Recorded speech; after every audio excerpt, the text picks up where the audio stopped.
Welcome, all fellow wannabes. Welcome to the show. If you didn't know, you're listening to The Wannabe Critic, your one-stop, family-friendly-ish content shop, all done in wannabe fashion. I am one of your hosts, Gabriel Fast, and joining me is Caleb Henley, the ginger brother-in-law himself, Mikey Collins, and we're doing this via Zoom chat. That's kind of the whole deal. Caleb, how you feeling, man? Man, feeling pretty good. Life is good. Don't have anything to complain about, so. Good. Yeah, we're just in the middle of a global pandemic, but no, never mind to that. Mikey, how you feeling, man? I was going to say fine, but I'm not going to say fine anymore when I'm around you, so I'm doing good. Fine or foin? We're doing that again. I'm sorry. I'm so sorry. Gentlemen, it's good to be back. We're obviously we're reviewing the next installment into the Fast and the Furious saga, The Fate of the Furious. I'm actually kind of excited to talk about this one. I like this one a lot more than I thought I was going to, but we'll get into that a little bit later. We also want to tell you about popcultusa.com in a little bit. I'll tell you about that in just a little bit. Also, I want to tell you about wannabecritic.com, which is our parent site, I would say. It's where all of our content is hosted. You can go over there because in our constant efforts and attempts to create quality content, we have branched off into several podcast feeds, of which are available to you as the listener, Mikey. Right now, you can go over to wannabecritic.com and check all those out. There should be something over there for anyone. We even got some merch up. Go buy a t-shirt. Rep us. We would really appreciate it. We're not really making money off of it. It's like $1. Seriously. It would mean the world. We're not here to talk about any of that crap, though, obviously. We're here to talk about The Fast and the Furious. And I don't know about you guys. I did enjoy this movie. I'm getting a little fatigued with The Fast and the Furious. Just a little bit. I'm ready to be done with this. And I'm like, whew, you know what I mean? Like, I'm ready to move on to something else. But this isn't the last one. We have one more after this. And I know Mikey's going to be like, no, it's our last one. No, we really have another one we have to do after this, which is Hobbs and Shaw. But we will be telling you guys about our next project as we get more information about it. So, Caleb, you look like you want to say something. Am I picking that up right? What do you want to say? No, I was just going to say, to go with your fatigue thing, I'm kind of with you there. It's like, I enjoy all of these movies. I think if you listen to the series, you know that I'm probably the most optimistic about these, especially the later parts of these movies, of the three of us. But yeah, when you have any series that's 9 movies long and you get to like movie number 8, it just starts to get kind of a little repetitive. And yeah, just like, man, you get tired. It's like running a marathon almost. And I mean, how many series are even that many movies long? I think the only one I can think of is like Star Wars. Yeah. And that's it. Yeah. Like, if you wanted to, I guess, throw like the Lord of the Rings and the Hobbit movies in there, just because those movies are like 4 hours long a piece. Yeah. And there's 6 of them. But yeah. But really, I mean, there's not a whole lot of series that do this to their viewers. So, yeah, and it's starting to run together a little bit, you know what I mean, for me. But I don't know. I'm excited to talk about it, but you know, we'll get into it. Mikey, are you feeling a little fatigued, bro? Mikey's always like Mikey's always naysaying. You know what I mean? He's always naysaying. Who's texting me? I'm not naysaying. I people enjoy these movies, especially some people I know enjoy these later ones more than anything. But they're wrong. So. Ooh. Right on. Dang, just out here just trying to kill me. Yeah, there you go. I want Caleb to get triggered like he did last time because that was great. I loved that. And did you get triggered? He kind of did a little bit. He was like, God, why we got to take these movies so freaking seriously? You guys are freaking idiots. God! It's pretty much totally just cut out your audio. Yeah, that's okay. So it's all right. It's on my end. No, but that was sound like me. That was a lot of fun though to watch, and I'm like, Caleb, finally, like, yeah, I'm ready for that. But let's do something we don't usually do. Let's catch up a little bit. Caleb, what have you been up to, bro? Like literally nothing. I mean, it's the same old stuff every single day. I've been playing a bunch of Horizon Zero Dawn for a project that we're doing together. So just, yeah, I've been going away at that. I'm trying to platinum trophy it. I've never platinum trophied a game before. So that's kind of my goal, is to make that game the first game I platinum trophy. And I'm having a lot of fun with it. Like, I love that game. That's awesome. So, yeah, it's been good. I love seeing, like, on the PlayStation social media or whatever, you know, like the social media page. I love seeing, like, anytime you get, like, hidden trophies, I'm like, Caleb's got on that grind, you know what I mean? He's trying to get that sweet, sweet platy. There's nothing like getting a platinum trophy, and I will also be attempting to do that exact same thing, and we will disclose more information about that project at a later time. But I'm happy to hear that you're enjoying your playthrough of Horizon, your second playthrough, right? Yeah, that's dope, man. That's awesome. Mikey, what have you been up to, bro?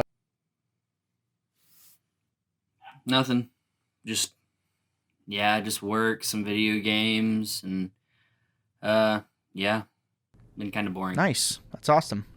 I've been trying to cook up some new ideas over here. Same old with Mikey. I've been trying to cook up some new ideas over here. You know, I have some stuff in the works. I've been recording and playing a lot of games as well. I've been playing a lot of games for review for Game Club, which you can find at wannabecritic.com. Also, you can find on podcast services. Yeah, it's been good. I'm ready to move on, you know, from this particular project, and I'm ready to kind of, you know, go to the next thing. So we'll be talking about that in our next review, kind of talking about our plans, what you guys can expect to hear from us. But without further ado, ladies and gentlemen, this is the Wannabe Critic. This is what we do, is we talk about stuff. We review things here. It's a lot of fun, and it's nice having 2+ people on, you know, to have varying opinions and kind of get both sides of everything. So we are reviewing Fate of the Furious. Now, Fate of the Furious, I believe, came out in 2016? Stupidest name of all time. Yeah, it really is. 2017. So this came out 3 years ago. And I had not seen this since the first time I watched it. And I wanted to ask you guys a question, actually, since we're talking about this right now.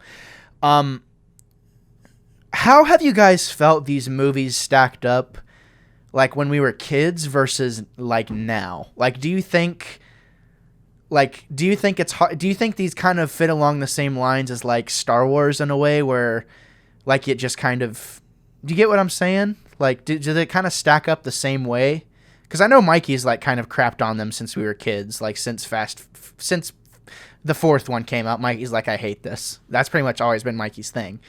But I remember there was a time where I really actually liked all of them as they were coming out. And I'm thinking even to 3 years ago, I enjoyed this movie the first time I watched it whenever it came out. But what do you think? Caleb, I'm going to throw it to you. Yeah, I think the younger that you are, the less you tend to be super critical of something, and more of it is just like how the movie makes you feel in your gut. Almost, you kind of go with your gut the younger that you are, and that can be a good thing and a bad thing. I mean, like, for example, like when I was a kid, I really loved Indiana Jones and the Kingdom of the Crystal Skull. As an adult, that movie is like hot garbage. So yeah, it's just, I can imagine, like, if I was younger, and I mean, I was 22, I guess, when this last movie came out, so it's not like I was that much younger than I am right now. Right. But I can imagine if I was a teenager, or if I was like 10, I think I would really, really enjoy these movies, because it's just, you know, junk food garbage, and I think that's the type of thing that kids tend to enjoy. And it does, it is like high quality too. It's not like there's, you know, trying to cut out things and be cheap. It's like they're very high production value movies, I think. So for a kid, I think it would be totally like fine, like you would like it. Okay, right on. What about you, Mikey?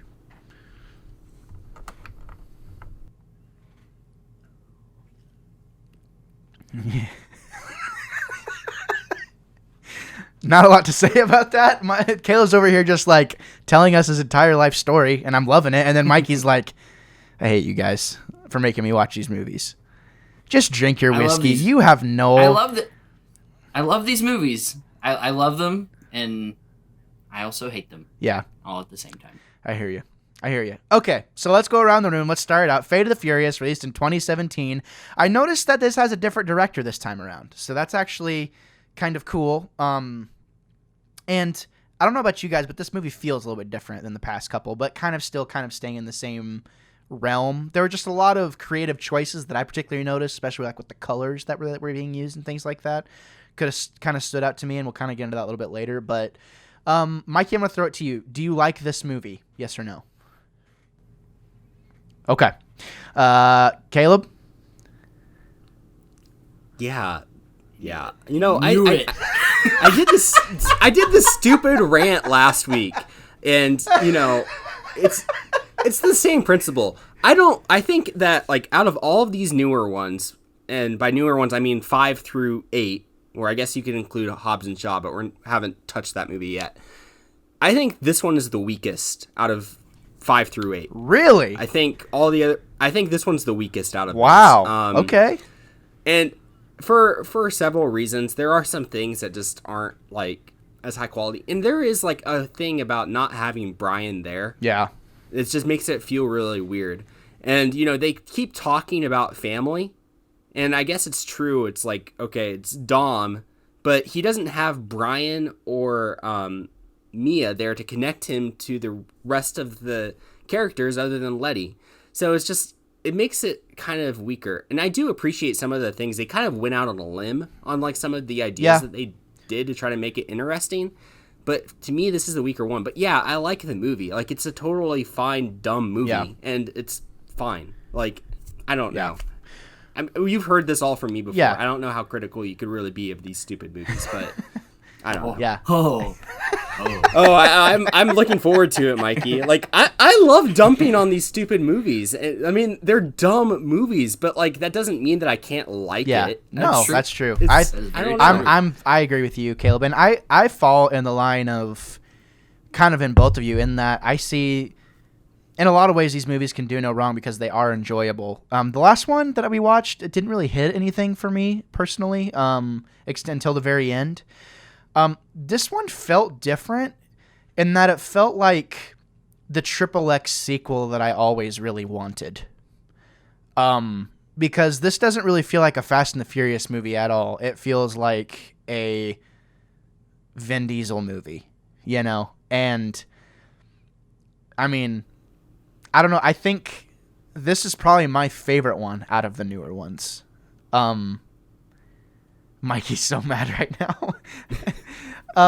That's crazy, Gabe. I think it's one of my favorite. It's not maybe not my ultimate favorite out of the new ones, but it's up there. But then again, I was kind of watching it just from the standpoint of I don't really want to watch this. I kind of had low expectations going into it, and from that first scene, something clicked in my mind like, oh, this is a 80s cliche style movie right here, like in this moment with like the engine that was on fire and all this stuff. I'm like, this could never happen in real life. And I like how the moments where the movie is kind of grounded, they feel more impactful because they get the movie off on not such a theatrical way in the same way like with the flipping truck. But in a sense of, we know that the flipping truck thing sequence could never happen. And we know that this race in the beginning could never happen. But I don't know, it just felt kind of different. Like, it felt like the cheese was high quality cheese. It wasn't easy spread. You know what I mean? Go ahead. Yeah. No, I'm just wondering, like, look, I like these movies, but dude, what part of this movie did you think was grounded? Yeah, we'll get to it. So the overview, for the most part, is Dom, everything's going good, right? The team's all doing their thing. Dom gets approached by a hacking woman known as Cypher, and she's like, hey, I'm going to wreck your life, or I'm going to do this, you know. She shows him a phone, doesn't show him what this thing is. Hey, I need you to do this stuff for me, or I'm going to, you know, whatever. She's threatening. We don't know what the threat is, but all we know is that Dom goes rogue. Turns out Dom has a son, and she's keeping from Elena, the cop from the 5th movie, who somehow was still relevant through the rest of the movies, you know, leading forward. And that's who Dom had a kid with.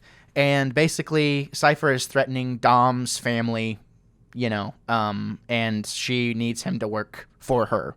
And the only person that could really take down Dom, or the only person that Dom's team can't handle, is Dom. I think that's the views they use. But I mean, it's a fine story. It feels like it's Vin Diesel's time to shine. You know, in this movie, it very much feels Vin Diesel focused. And I guess since he's kind of the biggest part of the Fast and the Furious at this point, like you kind of cut Brian out of it. That seems like a logical place to go. But as far grounded probably wasn't the right word.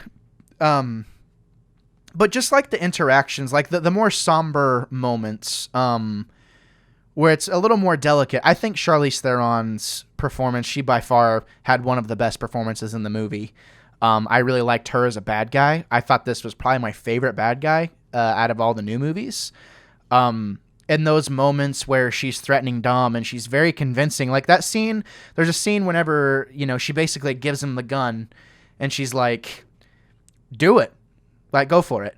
I loved that scene. Like, to me, that's what I would consider a grounded moment because that was a very, not believable interaction, but that was a kind of, we hadn't seen that before. You know what I mean? We haven't seen that at all. You know, we haven't seen a bad guy who is actually, like, fleshed out and, like, smart. You know, we had bad guys that were cool, but not to this degree. So that's all I was meaning by that. But, yeah, I think, you know, there's a lot of good points, but I think that there's a lot of bad points. So as usual, let's kind of start with the stuff that doesn't make any sense, the stuff that we don't really like that much, and then we'll see what we can do if we can go from there. Go ahead, Caleb.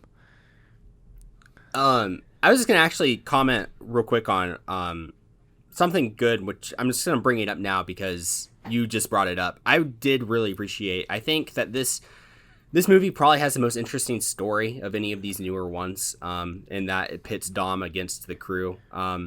And I think Charlize Theron, her character Cypher is by far the best bad guy that we've gotten. Yeah. Maybe in the entire saga, like, even. She's menacing. She's intimidating. She's barely like she's smart. And her interactions with Dom are kind of they are chilling. Her hair is horrendous. It's terrible. It's not it's not good.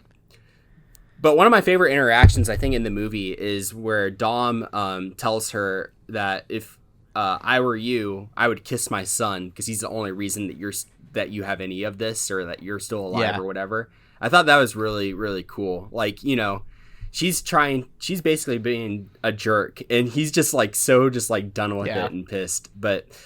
But yeah, there's some rough parts to the movie. The whole opening in Cuba is just like laughingly hilarious. Yeah. It's so dumb. It's so stupid. And the stupid race and him tearing off the panels and then like setting up the like Cuban turbo or NOS or whatever it is. And then it's supposed to be the slowest car on the island. And it's like this 1950s beater. And you can see in the engine, there's this giant turbo on it, which is like just totally out of place. Like there's no reason for this car to have this giant turbo on it from the, like, if it's a car from the 50s.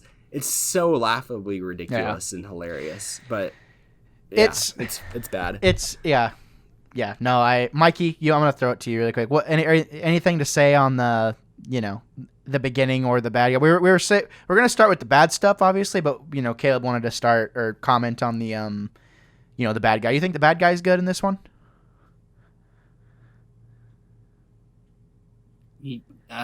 Yeah. Sure. All right. Yeah, why not? All right, cool. Yeah. I hate you so much, Mikey. I don't, man, like... Oh my God. Why do I feel like we're like physically torturing him? And this isn't even the one that he is like refusing to watch. What's going to be like the next one? Yeah, no kidding. With this movie that he's refusing to watch. He's just going to sit there and just like this the whole time. I hope I'm entertained. Like, I want to be entertained by that. I really do. I feel like that's partially why I haven't watched it, because in the back of my mind, I'm like, well, it could be good. You might like it. Because I don't know. You know? But at the same time, if I do watch it and I hate it, then I have nothing. You know? Okay. All right. Well, what's your opinion on the opening scene? Let's pep it up a little bit, Mikey. Jesus. Come on. This is where Dom Toretto, forget all of the crazy stuff that he's done in the series. Forget the jumping off a cliff and surviving. Forget everything crazy that forget breaking a guy over a building and making him destroy the building. He's no longer Dom Toretto to me in this movie at all. Like, it doesn't matter what's under the hood. It matters who drives the car. What?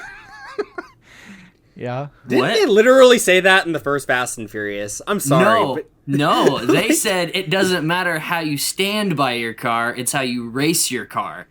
Okay, yeah. Which is a completely different saying. Yeah, true.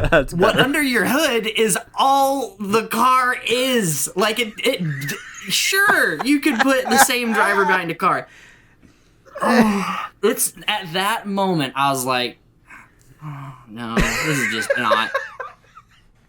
This is not Fast and Furious. It's not about the cars. He even said it's not about the car. It's about the driver, so it's not about cars, which is what Fast and Furious is. Yeah.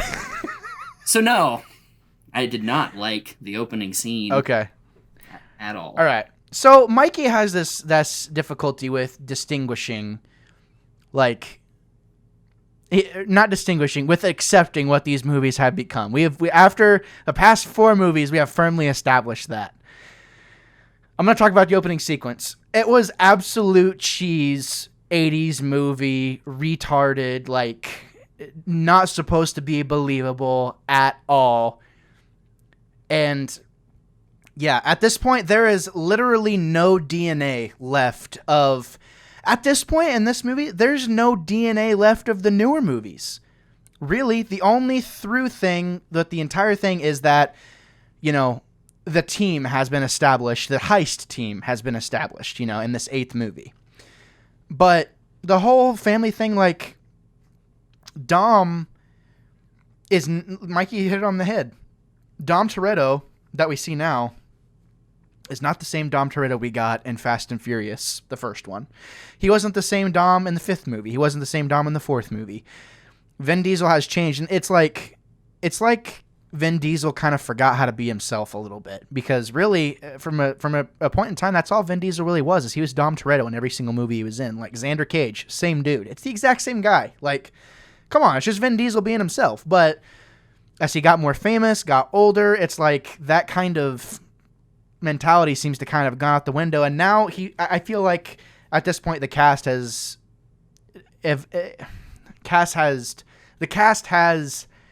evolved in such a way to where they're so focused on telling you a story and making it, as Caleb has said, like just this junk food stuff, and you know, what you see is what you get type thing. Not to mention the fact that you know, Brian's gone in this movie. They make it pretty clear in the beginning, you know, we're not going to recruit Brian and Mia. They're not going to be a part of this anymore. That's fine. That being said, once I realized that in the beginning of this movie, it is absolute cheese, and I kind of put out of my mind all my nostalgia that I have for the movie, I actually really ended up enjoying myself, because it became just a sequel to this heist movie about cars. You know, it was kind of the same way as, like, this is probably a bad example, but if anyone knows anything about, like, Assassin's Creed used to be a certain way, and now it is not that way, but they still slap the title on it, you know, and they put a Fast and Furious sticker on this heist movie, and that's what they've done with the past 3 movies. But I actually feel like this is the one that actually got the formula down the best of, this isn't a grounded, you know, it was silly back in 2001, but this isn't a grounded experience. This is meant to be an action movie. This is meant to be a blockbuster. Michael Bay wishes he produced / directed this movie, and that's exactly what this movie does. It is nonstop action pretty much the entire time, which is one thing that I think that this movie does really well, is it got me to look at Dom Toretto like a joke the past 3 movies, and then whenever another factor of family kind of gets added in, I actually really like Dom in this movie.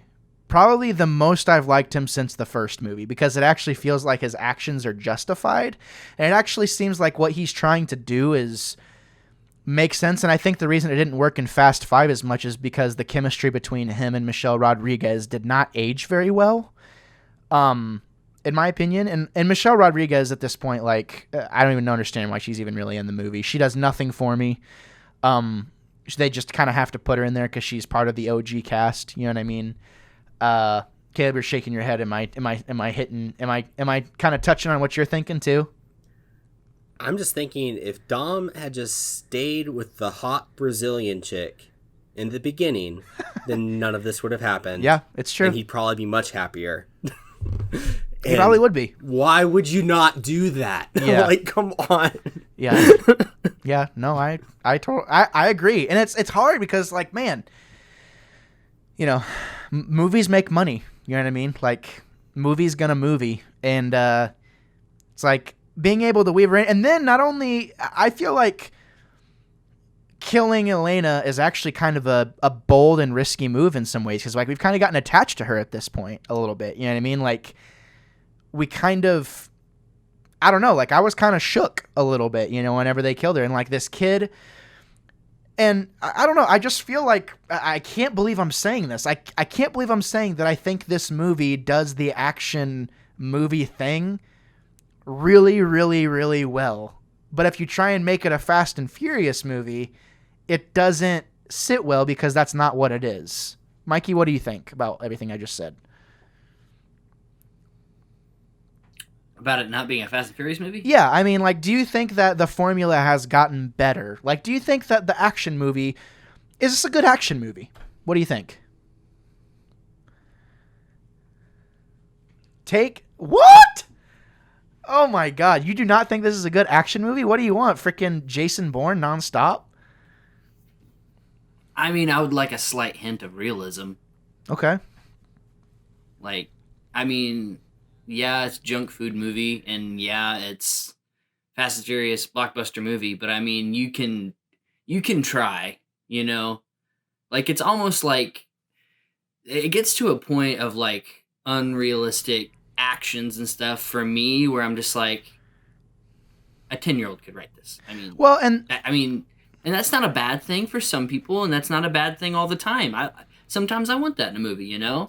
But I mean, with these movies, it's literally the whole movie is just like, yeah, just go for it. I mean, which is a cool mentality to have, but at the same time, I'm like, just look at the first movie. Like, it's like they don't even remember the first movie at all. Well, and like, that's, yes, they have the family thing, but that's literally it. Well, I think Like, that's it, though. nothing. I think you're actually kind of arguing with yourself in that, you know, it's who's watching these movies. Like, we're watching them, but you're part of a series that's 20 years old at this point.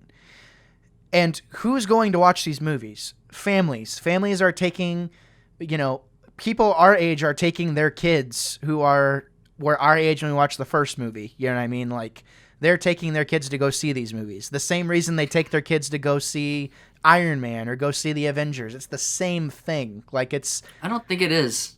I don't think really? It is. Okay, explain that one. No. Okay. There's so much, like... They force so much, like, sex appeal in these movies that I do not believe that they are trying to sell this to kids. There's too many women and scantily clad things in these all, like, most of the movies, like, and just like the graphic nature of I'm not saying like this is a rated R film and you shouldn't watch it. Like, it's just like, I don't know, and maybe it's just the times, like, everybody's getting desensitized too, but I mean, like, come on. I mean, like, I understand the popcorn and all that, but I mean, there's a limit, man. Like, I don't know. It just makes me sad. It just makes me sad. I think Mikey's got a good point there. I think that this movie knows its demographic, and its demographic is literally us. It's, you know, males ages, you know, from like 15 to 30. And that's its demographic, and that's what it's going for. And that's the same demographic that they had back in 2001. But to counter Mikey's point about them just doing the first Fast and Furious movie again, it's like they can't do that because they already did it in 2001. They did it again in 2002, or whenever the two Fast and Furious came out. And then they tried to do it again with Fast and Furious, and it didn't work quite as well. And I think that they just probably realized, okay, what's going to make the most money and be appealing to the most people now in, you know, the, you know, 2010s, you know, 2015, 2016, 2017, whatever. And I think that if you released a movie, like The Fast and the Furious, the first one now, that it probably wouldn't be received on the same level as it was back then, just because it's so, I don't know, it's just so much different. And they tried. They tried with Need for Speed. Remember that? That was all about street racing. Like, that's what it was about. And it flopped bad. It's not great. No, it's not. So, and I see what you guys are saying, and I'm not trying to say like 5 and 6 year olds should be going to see this movie, but I'm saying inherently they know their demographic, and whenever you have a 10 or 11-year-old, 12-year-old kid saying, "Oh, what are we going to see?" Like, I think that is definitely, maybe they're not aiming for it, but I still think the kids are watching those movies and giving feedback on the internet.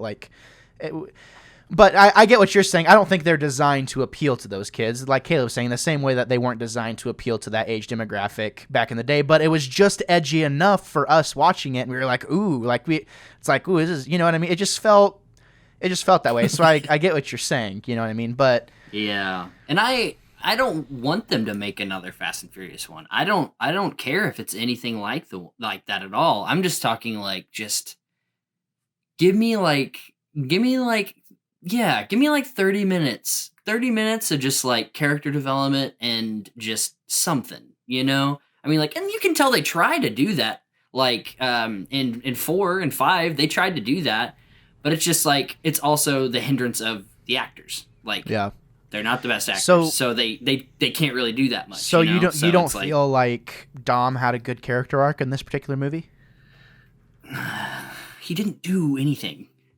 He didn't, nothing happened with Dom. Like, everything that happened was Cypher.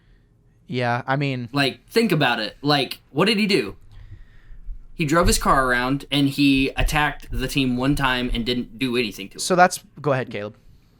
One thing I did like that he did was him going to Shaw's mom and getting her involved, and basically getting her involved and basically being able to plan out and rope both of the Shaw brothers into helping them out. I really liked that, because that's like really the only thing that I think Dom could do in that situation. When you have someone as powerful as Cypher who could literally see everything, him being able to do that, I think, was really clever, which is kind of funny for Dom's character. But why is he good at everything?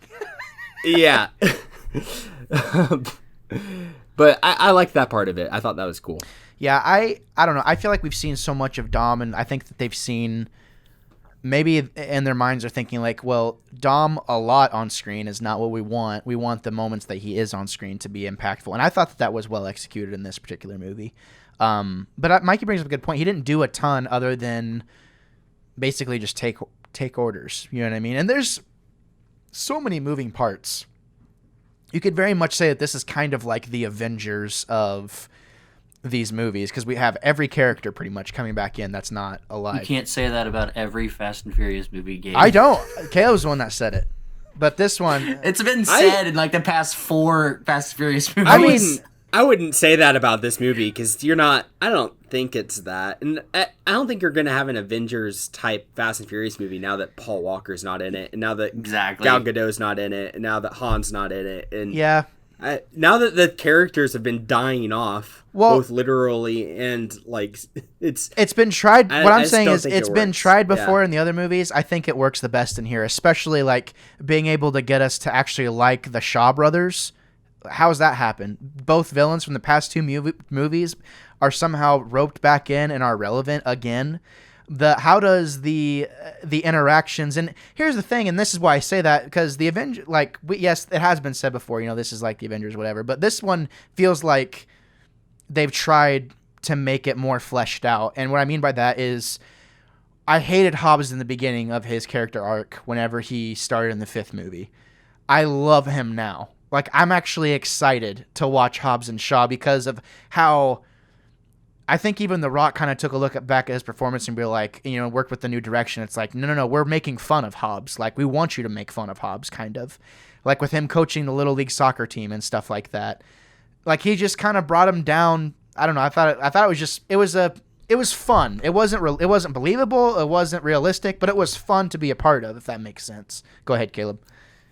No, I think like Hobbs is one of my favorite parts of this movie. From the Little League Soccer thing, which is so dumb, it's kind of hilarious. Yeah, it was hilarious. To when he's imprisoned and he's with Statham and they're going back and forth and he says, "I'm gonna beat you like a Cherokee drum." I laughed so hard. It's one of my favorite quotes. It's so great. Yeah. But that whole like prison break scene is so good. Yes. And like, it's my favorite. That was my. That was probably Mikey. Mikey could shut up. We're loving this movie right now. And the prison break scene is probably the best scene in the movie. It's either that or them getting the baby off the plane. Yes, it's one of those I agree. two. And I think. Go ahead. No, and it's just really good. And then like the moment later where him and Shaw are talking in the like garage. And Hobbs kind of has this realization that Shaw is just trying to like get back and do the right thing. He's misunderstood, and they kind of have this realization. It's got me excited for Hobbs and Shaw. Like I'm looking forward to seeing more of their. They have a good chemistry. I think they do have chemistry. They do have a good chemistry, and that's what I think works about that particular scene. And talking about the prison scene, just from I don't know. I feel like whenever you look really like intense, like not intensely, but I feel like whenever you know. This might sound weird, but like whenever you cut things together and like you're always analyzing shots and like you try and put shots together and you're always trying, to look at things from a more like a production standpoint, things like that. I feel like you notice weird things like the way colors pop and stuff like that. And the moment whenever the music kicks in and all of those orange jumpsuits come out of their cells and like it starts throwing down, I was like, oh my God, this is freaking awesome. And I was like loving it. And then like Statham just starts doing parkour all over the place. And like The Rock is just very unbelievably just barreling through all of these guys and with the rubber bullets. And he's like, he gets shot with the rubber bullet and he's like, rubber bullets, big mistake. Like it was so stupid. I was like, oh my God, like this is stupid done right. Like this, why is this okay, but it hasn't worked the past few years? It's like, because we were taking it way too seriously. Like these movies are supposed to be fun, and the moments where there needs to be the serious undertone, I feel like land, but the moments, the fun, like just retarded, like ridiculous moments, like even Mr. Nobody's like, you're an idiot, like, that whole part of it, I don't know. I really liked that. But Mikey, you were freaking out. You were having a conniption over there, it being upset about us liking this movie. You freaking coward. What do you have to say? I thought that was a good scene too. I love to see The Rock and Jason Statham fight. They're great. They're great stunt actors. All of their choreography and everything they do in scenes like that, I love. It's fun to watch, especially with like Dwayne's like background in wrestling. Yeah, totally. Like, that's awesome. And then something I really liked about Dwayne is that one scene where he's like, I'm gonna do something with your teeth, and you're gonna have a toothbrush up your butt or something. Yeah. That was ad-libbed by Dwayne Johnson. Oh, really? Yeah, that's why they both laugh in that scene, because they're like, oh my God. But I like their chemistry too. I think it's great. But the one problem I did have with that scene, like, it just comes back. I mean, like, I know it's Fast and Furious. I get it. But realism, like, give me a little ounce of realism. He breaks everybody out of the prison with a taser to the data pad. What? Like, they're both smart. Why can't he just, like get out and then, like, hack something real quick or, like, type something in? Because, like, he knows the codes. He's, like, a high-ranking CIA agent. He probably knows that place inside and out. Why couldn't they do something like that real quick rather than just, like, all gates open in the entire prison? Well, he didn't open the gates. What? Statham opened the gates. No, he shocked it with the taser, dude. Statham shocked the gate. That shouldn't open every door in the entire prison. Mikey, I want you to listen. I want you to listen real closely. Are you listening? Yeah. You don't care? It's a movie. It's still like just like that. That's what I had a hard time with. But I love that scene. It's super fun to watch. Yeah. In case you're wondering too, Mikey, it's impossible to hack into cars and make them self-drive themselves too. Yeah. I know. I'm just not even going to talk about that, dude. Yeah. I was like having a good time, and then whenever that happens, I was like, and you lost me. And I'm out. I was like, What? God. And like, it may be the dumbest thing in one of these stupid movies. Yeah. It's so dumb. Why didn't they just use cows? They should have just unleashed a herd of cattle. yeah, Cypher's like, we figured out how to hack cows. Cyborg cows. Oh my god. Yeah. No.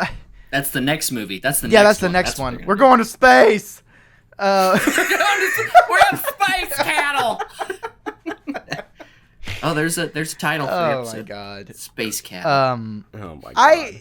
I think this feels like one of the best commentaries I think I've like. This feels like I'm listening to a commentary of like the movie and like getting inside, even though I'm not. That's what it feels like, because it has to be that way where it's like, yeah, like if The Rock was doing the commentary, it's like, yeah, this was so much fun to shoot, but it was so stupid. Like that'd be so funny. Could you imagine Statham being like, yeah, they had me.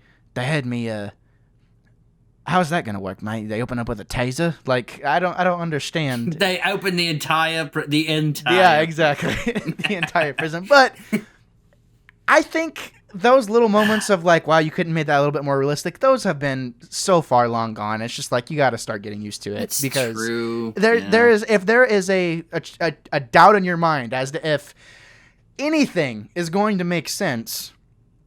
And that's why I was kind of trying to justify my grounded term earlier, lightly, like... Very lightly. It's not going to be there. Like, there is no realism. That's the whole point, is to be in that, and it's just an action flick. You know what I mean? It's an easy flick. What are you doing? Oh, you needed some Wawa? Gotcha. I need some Wawa, too. I'm a little thirsty. But yeah, I definitely... know how adults call it water. Yeah, well, whatever. So I feel like that's a lot of, we talked about the self-driving car scenes. Hacking into everything, cornering in that official to get the launch codes and stuff like that. I think. Go ahead, Caleb. I do have to say though, the image of Dom, and he's like has that face mask on and the saw and the shield. That is terrifying. Like, it's really cool, and him like trying to like. That part kind of redeems that scene a little bit, just because it's pretty cool. It was kind of like Winter Soldier. It kind of was like Winter Soldiery a little bit. Like in that moment, I was actually thinking like, why doesn't Dom, like why doesn't Vin Diesel join the MCU as like an actual person, like, or like that one guy that gets exploded and like has a vendetta against Captain America. Right, yeah, like exactly. That's kind of how I felt too. But yeah, I feel like there's definitely a Marvel emulation or an MCU emulation in this movie. Like, I really think they're trying to go for that in some ways. Does not land in a lot of ways. Go ahead. I mean, they do it better than DC did. Yep. Shots fired. I mean, out of all of the like cinematic universes that have tried to emulate Marvel, I think that Fast and Furious probably does it better than any of them. As far as consistency goes, I would say, yeah, because I'd have to agree with you on a lot of fronts. Yeah, maybe not in the superhero aspect, but as far as like just the way the stories fit together and the directing, production at all, yeah, I'd say you're right, the most consistent. You know what, Caleb? Yeah, you're right. Even with the superhero aspect, they do better than DC. Yeah. Like, I love DC, but yeah, you're right. I know that hurts your heart, Gabe, and I'm sure that, there's a lot of, DC fanboys that'd love to punch me in the face right now, but... We haven't seen the Snyder Cut, though. That's exactly what I was going to say. You're going to be freaking eating your words when the freaking Snyder Cut comes out. Dude, it's going to be so bad. It's not going to be any better, dude. Come on, man. Dare you? I'm excited. I will watch the crap out of that movie, but deep down, it's gonna be awful. Are you screaming? Because I can't hear a thing. Yeah, I turned my microphone down for that one. Did you mute yourself? I just turned my knob all the way down, and then I let her rip. I was like, had to release some aggression. Okay, we're shut up, everyone. Shut up, everyone. Just shut up. Quit talking about DC Snyder Cut. Do not strike that nerve again. So help me God. All right. Hashtag release the Snyder Cut. Cowards. Is there anything else negative-wise that we want to talk about this? Obviously, the end of the movie with the whole submarine... take it easy there, coachies. The I only submarine have like scene. 5 points. Okay, well, I don't have anything else negative to say about the movie other than the submarine scene, which I think is absolutely just so stupid. It's the exact same thing as what we saw with the plane in the last movie, just in water, frozen water. That's all it is. That's all I have to say about that one. Just the fact that it's lazy. There's a lot more slow-mo in this one, too. Much more, yeah. It's weird because I didn't realize the slow-mo in the movie up until the last scene. It's just like every 2 minutes, there's like a weird slow-mo, super unnecessary shot. Yeah, totally. It's really weird. Much slow-mo. Yeah. I don't have anything else negative to say. And before we do our sponsor plug really quickly, Mikey, go ahead and just unleash the beast with all the negativity you have pent up inside you. It's not negativity. It's just critiques. critiques. I know. Let's hear it. Do you want me to just speed through them, or do you want me No, to actually do your thing, because if I have something to say, I'll tell you why you're wrong. Okay, what's a Cuban mile? Yeah, I don't know. It's like a Cuban cigar, but a mile. Yeah. They drove forever. They're illegal in the United States. Yeah. Oh my God. That's why we don't know what they are. Does anyone really know what a Cuban cigar tastes like? Scarface does, but he's dead. You know what I mean? I'm sure people. Yeah. Okay. An airplane comes in, and this can happen. I mean, physics. It can happen. Kinda, maybe. I don't know. The airplane we'll probably have to slow down. Airplane comes in, car drives in, airplane takes off. I'll accept that. Where's the jets to follow the plane that just took off, landed, and in an airport, and then took off, and then that plane would immediately shot down. In one of the most military heavy countries on the earth. Immediately scrambled jets. Absolutely. Immediately. Yeah. And then, okay, it's Fast and Furious. I'm going to have to go back through these movies and tally how many movies have a harpoon in them. I was watching this movie and I was like, Mikey's going to be so mad because this movie is the most harpoon heavy movie I've ever seen. Why is that their weapon of choice? What? I mean, I get the callback, but I mean, why? Why the harpoon? It's the least... Oh, my God. Oh, it's so good. And then the obvious thing, we all thought it when we saw it, and if you didn't, I don't understand it. A Lamborghini in the Arctic on snow and ice. Yeah. I mean, Well, I have one word. I have one word answer for that. Didn't even have chains on. I have one word answer for that. No snow chains. Because Tyrese. They were like, Good I mean, Tyrese Lord. was like, they probably told Tyrese, for this scene, we have to put the chains. Nah, man, I want this Lambo to look clean. Like, you know, there's got to be a reason. And like, even the team is like, oh yeah, like, how's that Lambo doing now? Blah, blah, blah. And I was like, yeah, I'm with you, Mikey. I don't think that thing could even get going, like, physically. Like, No, probably not. No traction. It has so much power behind it. Like, and, okay. Yeah, dude. It would just, yeah. Oh, my Lord. And the EMP on top of a car full of electronics. Explain that one. Yeah. Yep. Imagination. Yeah. Imagination. Yeah, exactly. Good Lord. Hey, and you know what, Mikey? Go Go ahead. One more thing. Go ahead, please. I'm gonna. Last thing. Actually, I had one more after this, but it's already been talked about. But what is Dom's car made of? Yeah. Why is that like a god machine? Like, it literally, it literally comes out unscathed through the whole thing, Yeah. and then he gets clipped. This is what takes it out. He gets clipped he gets T-boned by a submarine midair. I just want to be in the room, the room where they're writing it, where they're like, you know what? We're gonna jump this frickin' Dodge through the air on the ice shelf in the Arctic, and then a submarine's just gonna burst through the ice and T-bone the heck out of him. And then a missile is gonna come through with a submarine that has nukes on it, which is a very small explosion for a sub with nukes on it, by the way. Don't know if you noticed that. And he's gonna be fine, by the way. Don't worry. Dom is okay. But, oh my God. Another noticeable thing is like Cypher's whole plan, and this is super nitpicky, super nitpicky. Cypher's whole plan is to use one nuke to blow up like one city with a nuke, so that the whole world knows that she has power. The problem is if she launches one of those missiles, each one of those missiles in a submarine, the warhead is made up of like 20 different nukes. Yeah. So you would launch that missile, and then in the or above the atmosphere or whatever, it's going to release a bunch of those nukes, and they're all going to go to different places. So it's literally almost impossible for her to just nuke one city. She's literally going to kill probably 100 million people. That's her plan. Is she's going to launch this thing and not just take out one city, but probably take out a whole country of people. Like a whole country like Texas?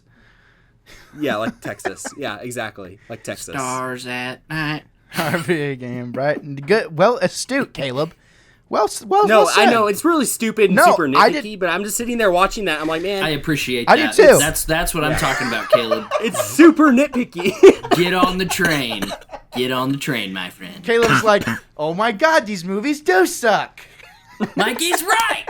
That's not gonna be a dumb thing that's not gonna be the dumb thing that keeps me from liking this stupid movie. But no. But the other thing is, you already mentioned it with the car driving into the plane. Mm-hmm. I know that that's probably possible somehow, but if you're going 200 miles per hour, how is that possible? Is he going 200? Yeah, it shows that he's going over 200 miles per hour. I thought that too, actually. So if you hit that ramp going over 200 miles per hour, how is it possible to decelerate that? Well, they actually proved that on Mythbusters. That's actually possible because they did that. They did that in Knight Rider, where if the vehicle is actually matching the speed, because it is, and then your front tires get on there, your tires on the front, if you let go of the gas at the same time, it does just immediately stop. Because your momentum's matched. So it's immediately it's kind of cool, actually. I don't know what episode it is, but you couldn't just drive straight up. You would have to Yeah, they did it. Yeah. Because the plane is moving at the same time. Yeah, right. They did it. That's how they did it in Knight Rider, I think, is why they did it. Because in that show, he would be speeding down a highway and then a truck would come out of nowhere and he would just drive straight up onto it and just slowly pull in. But yeah. Huh. Yeah. It's pretty cool. Yeah, that's good. The 200 mile an hour thing, there's no way he would be able to control that. Yeah, that it just seems like it would just completely wipe out everything, but I don't know. But that's interesting. Hey, learning things. Showbiz. Showbiz. Showbiz. Okay, do we have anything else negative to say about this movie? No. Okay, good. Yes. Good. Yes. We don't. Good to hear. Really quick, before we throw it to our positives, today's episode is sponsored by Pop Cult. So here's the deal. I reached out to this company called popcultusa.com. They were very gracious. I get shot down all the time because I'll reach out to companies and be like, hey, I would love to work with you. And they're usually like, no, you don't have a following. And Pop Cult was like, hey, yeah, we would love to work with you. We're trying to grow too. We know how that's like, and we want to be a part of that. So they have some dope swag that you can pick up. This is actually a shirt I'm wearing right now. By the time this is out, you can't really see it, but it's a Monster Hunter t-shirt, officially licensed by the company. And also, I have a Natural Light hat here, officially licensed merchandise by Natural Light, Natty Light, as I like to call it, you know what I mean? And if you know me, you know that I love me some Natty Light, so go check it out. You can use my personal code, the_wannabe_critic, for 20% off your order if you go to popcultusa.com and go and check out the stuff they have. They probably have something there for anyone. If you like movies, music, video games, beer, there's definitely something there for you. So go check out popcultusa.com. Gentlemen, let's throw it to the positives, because there are good things to say about this. What, Mikey? I have a question. Did you get that Natty Light off of Pop Cult? They sent it to me. The Natty Light hat, too? Yeah. Oh, I thought you were trying to get a endorsement while giving an endorsement. No. Natty Light, if you want to sponsor me while I'm doing this sponsorship, you can well, sponsor me. I have reached out to Natty Light before about getting some affiliation, but they Oh, really? Yeah, but they said no. So, you know how I was that goes. what? No, but yeah, Pop Cult. Oh, they responded though? Yeah, they did. That's the thing is I actually get a lot of responses, but a lot of times it's people just saying no. Negative. Yeah, just being you're not quite there yet. It looks like you need at least 1,000 followers on social media before you get taken seriously. So, shouts at least it gives you a goal. Yeah, well, that's the thing is Pop Cult was a really cool first step. They were very gracious in working with me, and I was very prompt. And it's cool because that code, basically, if you buy something with that code, I make money off of it. So, It's really cool. But yeah, go check out popcultusa.com. There's going to be something there for you, and I guarantee you're going to like the website. So, and they even have they have a little thing called, like whenever you go to their company and they have a thing called Cult Figures. It's like all the people that they sponsor, and I'm on there. I have a profile in there, so that's pretty dope. You're a cult figure? I'm a cult figure. Wouldn't you know it?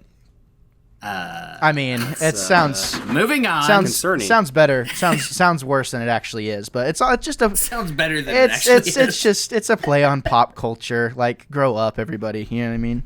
It is what it is. I know. But let's talk about some positives. Caleb, I'm gonna throw it to you. What are some of your favorite things about this movie? Well, I think I already mentioned a few of them. I like Dom's character. I think him and Cypher's chemistry is good. I love Hobbs and Shaw's chemistry together. And then the prison scene is really, really good. It's one of my favorites. As is the getting the baby off of the plane scene with Statham. That scene is like really well choreographed, and I really, really, really like that scene. Like it's a legitly cool scene. And another kind of random thing that I like too, I like Nobody, and then his Nobody Little in training. Nobody? Yeah, the little Nobody. Number two. I like the two of them and their chemistry, and I like how little Nobody, how he's like constantly like at ends with Tyrese Gibson, and like because that would be me. Like I would totally be that guy where like anything that Tyrese said, I would just like try to throw it back in his face because it's like the dumbest thing ever. Yeah, that's exactly what I would do. But I appreciated that. I like that. That's basically mostly it. Yeah, and that's actually a pretty big chunk of the movie. Tyrese, I'm usually so annoyed by Tyrese. And it's just because I don't think his jokes are funny for the most part. I think they're irritating. But he actually had some good one-liners in this one that kind of reminded me of like Too Fast, Too Furious days a little bit. Just like him and Tej's interactions are always good, stuff like that. I've really already said my favorite things about the movie. I like Dom in this movie. I like Cypher in this movie. I feel like even though the family is just kind of there, I still think they serve their purpose in showing that they are completely inferior to Dom until Dom is with them. You know what I mean? I really like how they made me care about... I like how the Shaws are just part of the family now a little bit. Like...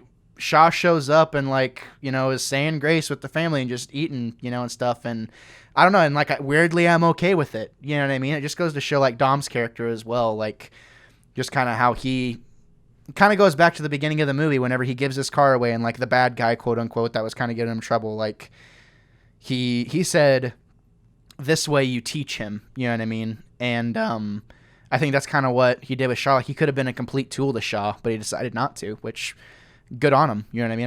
I know I'm curious to see where they go with the story next. You know what I mean? I'm curious to see how Hobbs and Shaw fits into the story.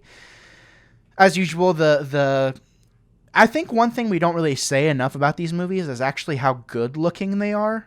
The environments that we find ourselves in are actually really, really good. Cuba, even though that scene is ridiculous, it's beautiful there. It's believable, like as far as the aesthetic goes. The only scenario I don't think I really liked that much was whenever we were in New York, because I'm thinking, in what, as Carter says, in what fantasy land is there a full-on straightaway strip of New York road that is just open? Doesn't happen ever. Do you like that, Mikey? You enjoying that? You want me to hate it? Mikey's like, let the hate flow through you. Yeah, that was one thing I was thinking. I was like, man, I do not buy that part one bit, but for the most part, I feel like the environments are really good. The soundtrack, it feels like Fast and Furious. I usually enjoy the soundtracks. The movie side of everything, and just kind of reminding myself that I can't look at these movies through a nostalgia lens. Like, they're trying to be progressive. They're trying to kind of continue to be entertaining, and there's only so much you can do. I feel like the next step is going to be even bigger, and we'll be making fun of it again, But I feel like it does the movie trope of trying to be just a stupid movie really well. And a big part of why it works for me is the bad guy. I think the bad guy, the way it's connected to everything, and the fact that kind of Charlize Theron is just a grade A, class A actress. Yeah, I feel like that was a definite boost to the overall vibe of the movie because you actually felt like she was a threat, even though some of the things that they didn't make sense. So I enjoyed it. Those are the things I really like about it. Mikey, what did you like about it? I definitely liked the prison scene, like Caleb. I thought that was really fun. That was fun to watch, and I love the airplane scene where they're rescuing the baby. I remember I watched this in theaters with Carter, and we were literally just laughing, like out loud in the theater because we were the only ones there. But it was just so funny. We were like, "What is going on?" Like with the baby. I love that. That was so fun. That was hilarious. And going back to my point, that was kind of realistic at the same time because they're like nothing crazy was happening, but it was just a fight scene. It was just funny. It's kind of like a parody of like Bourne or something like that. Like kind of. Yeah, like, I liked it. And then, oh man, what was I gonna say? There's a couple other things, but I mean, there was definite parts of this movie where I definitely had a good time.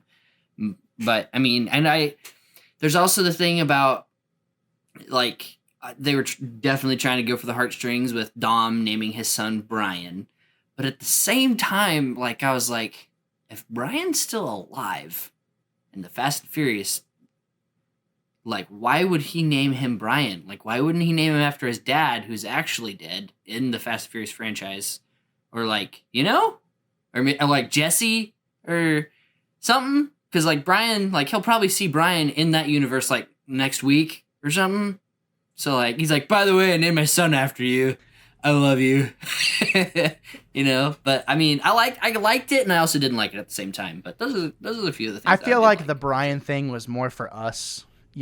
For sure, 100%. But still, 100%. Like it worked and didn't work at the same time. It's exactly. For sure. It's definitely breaking the fourth wall, but it didn't make it any less. Like I don't know. No, it was still if you don't awesome. Feel something during that, you don't like the Fast and the Furious. Like you don't even like to rip on it. Like you just quit listening. If you don't like that, but I like that, and that was fun. That was really I love that, and then also the Clint Eastwood son who's kind of trying to replace Brian, like I thought I was gonna hate him a lot, but I mean it was kind of nice because he was like driving like a classic blue car like Brian would have drove, like that BRZ and stuff like that, and I thought that was cool. But yeah, I mean it wasn't all bad, but it's definitely awful at the same time. And there we go. That's the critic side of the wannabe critic, ladies and gentlemen. If we don't have a lot to say, gentlemen, I feel like this is a good time to start wrapping it up and give this bad boy a score. Mikey, have you kept track of our scores like I've asked you to every single freaking episode? Yes, sir. Good. Thank God someone else is doing it. You want to hear him first? Yeah, let's hear him. Fast 7 was Gabe, 8.5. Caleb, 8.5. Mikey, 7.5. Okay. I gave it an 8.5? Yeah. I gave Fast 7 an 8.5.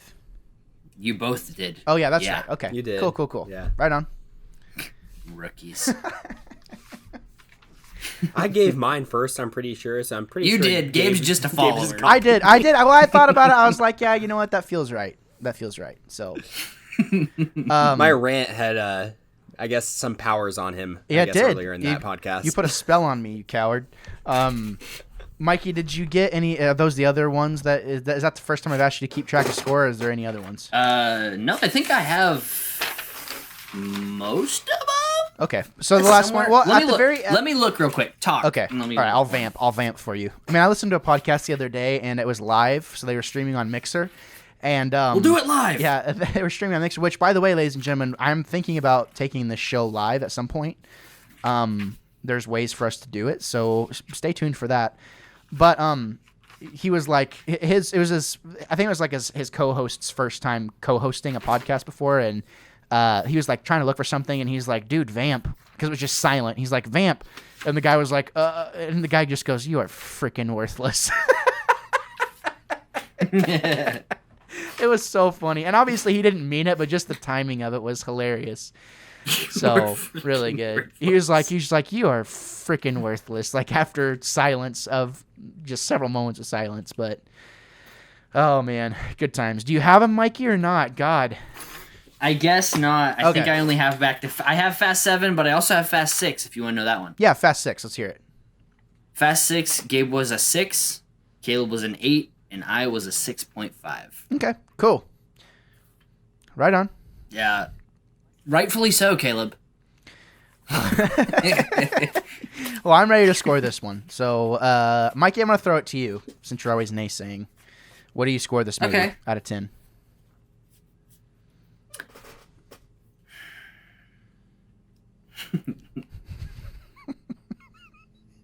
I would rate this movie much higher if it didn't have a Fast and Furious. Come on. Do not be that guy. Just give it the score it deserves.